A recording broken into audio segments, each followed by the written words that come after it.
to Longnor.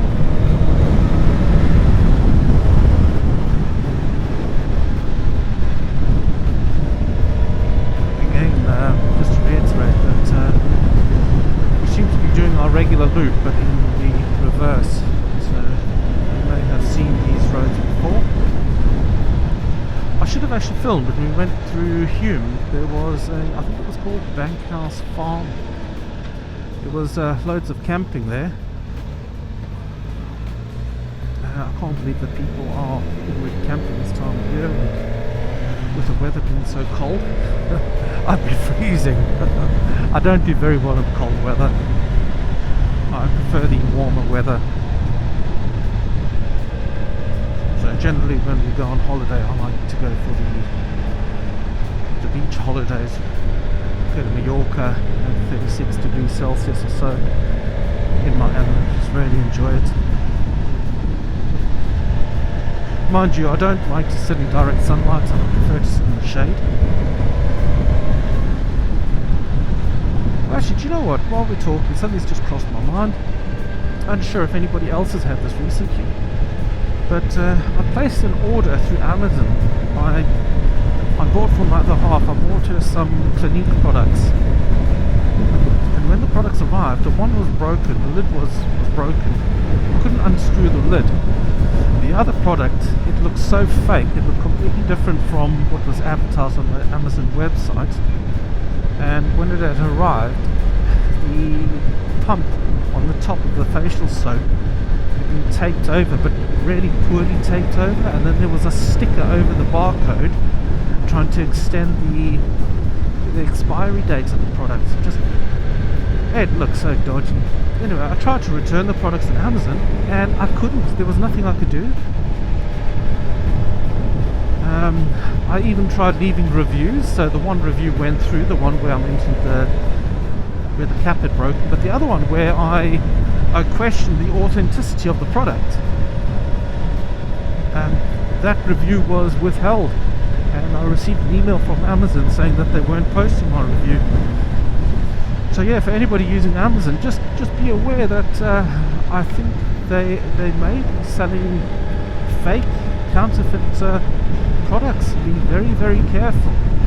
Needless to say, after I saw that with those products, I took my other half to Boots and I bought her the Clinique products from Boots because I know that those would be the authentic products. So there's my quick rant about Amazon. Hey there, hops. What else can I tell everybody? Oh yes, the political situation in the UK. We have now recently had local elections. I know the political party in charge of the UK at the moment, the Labour government, denied several local authorities the local elections. I'm unsure why. I don't know too much about it.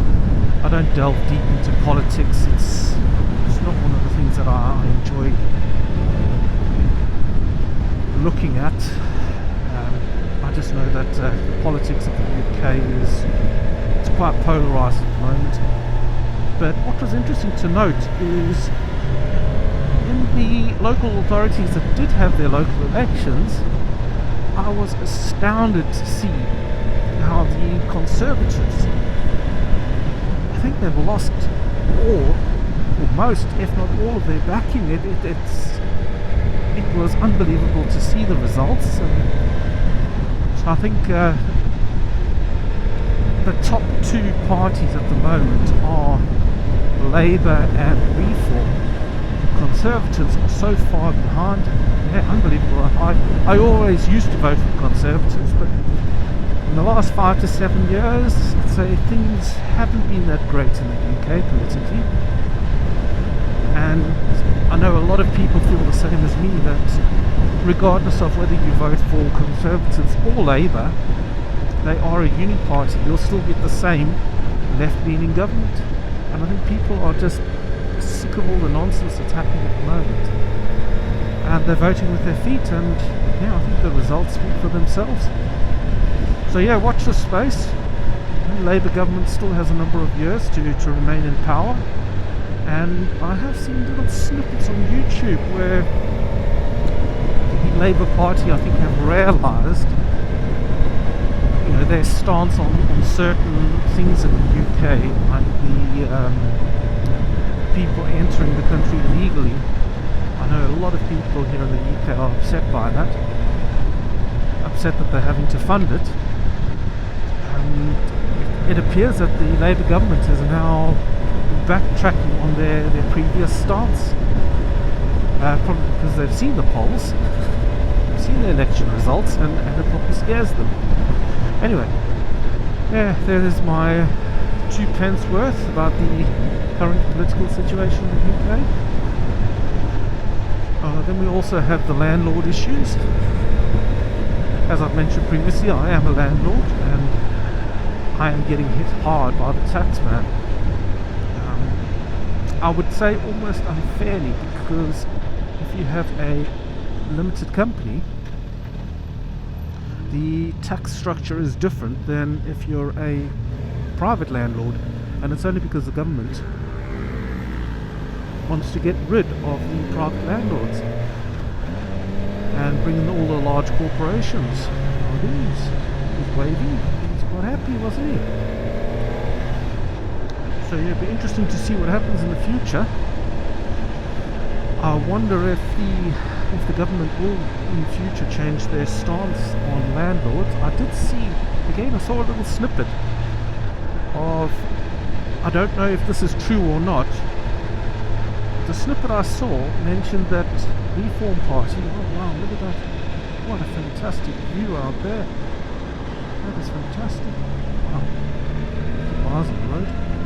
Yeah, this is the section of road that I always miss. I always forget to film it, so I'm quite happy that I've managed to capture that on film for once. Generally while I'm filming, I only catch it right at the bottom here. So yeah, what was I mentioning there? Oh yeah, so I saw a little snippet. Now I don't know if this is true or not.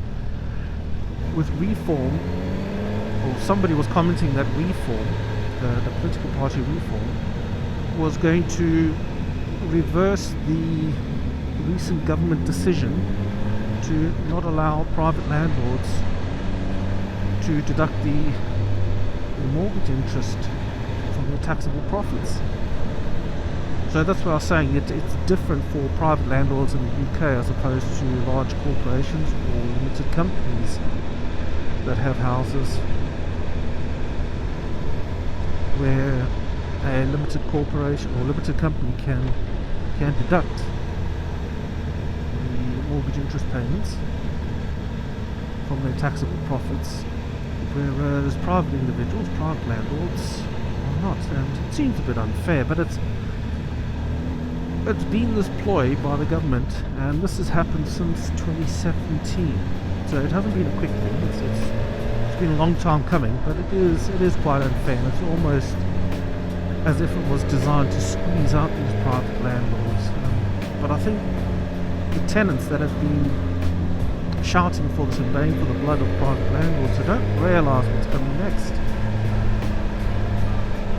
What's coming next is, if it continues the way that it is, all private landlords leave the sector, we'll have these large organisations that will then control the rental market.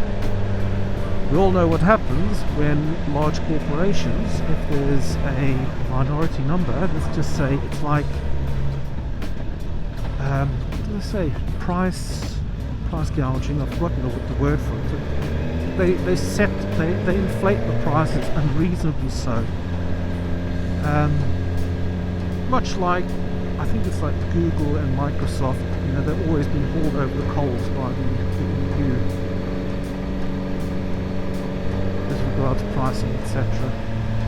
And that's because they control the majority of the market.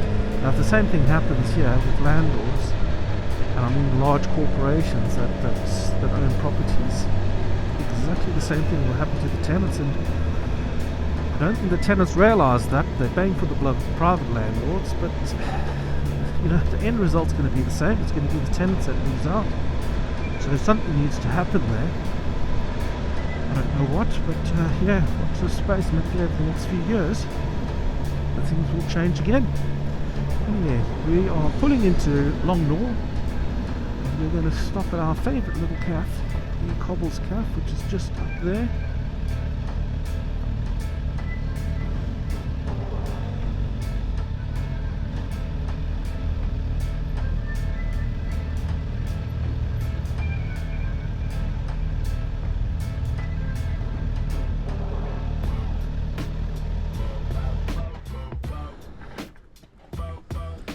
Hello Nick, Dave.